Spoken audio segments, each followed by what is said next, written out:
kandi akaba ari we uzayirangiza. Watugiriye neza mu buryo bwose bwacu bwo kubaho.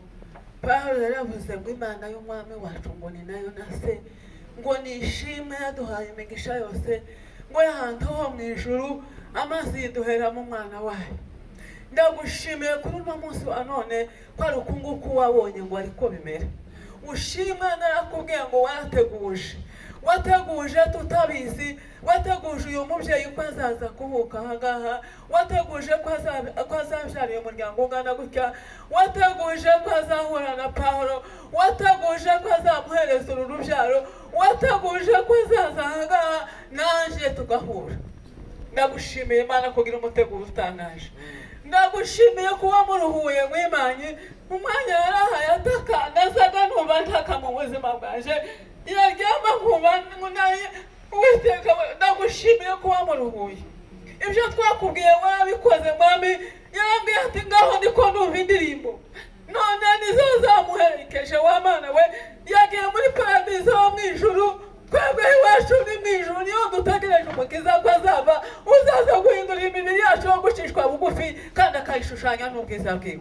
Araruhuse muri paradizo y'Imana.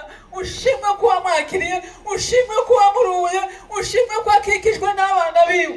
Reka musabire umugisha w'Imana. Yagiye yarashitse wa munsi wa gatatu ni wo munsi yashitse, ariko umunsi natitirije muri kiriya cyumba niwe nanje n'abandi twari turi kumwe. Urabizi sinira kubikubwira amakuru, tuzubwirwa amakuru yo mu nzu ya naka twese mu mitima nimwo wicaye. Nico giza gituma utazobwirwa icyo abaye. Byose birakugaragarira mu maso Mana.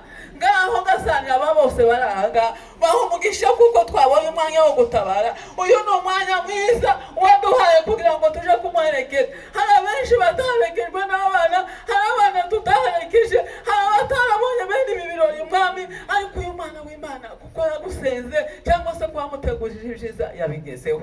Bahumugisha rero urubyaro rwe rwose, ubahumuriza abamuherekeje, abamurwajije, abamutaba, aba bose uhaye ubona bavuye mwabo bongere kandi ariho basubira. Izi modoka zaje zongere kandi zisubire hariya zavuye. Umuntu wese wavuye mu yongere hasubire. Mbasabiye umugisha bose, si twe twenyine mwami Imana twawirozaho. Turashaka kugira ngo abantu bose baze bano ukuboko kw'Imana, cyane cyane icyo gusaba no kuturinda ibyaha.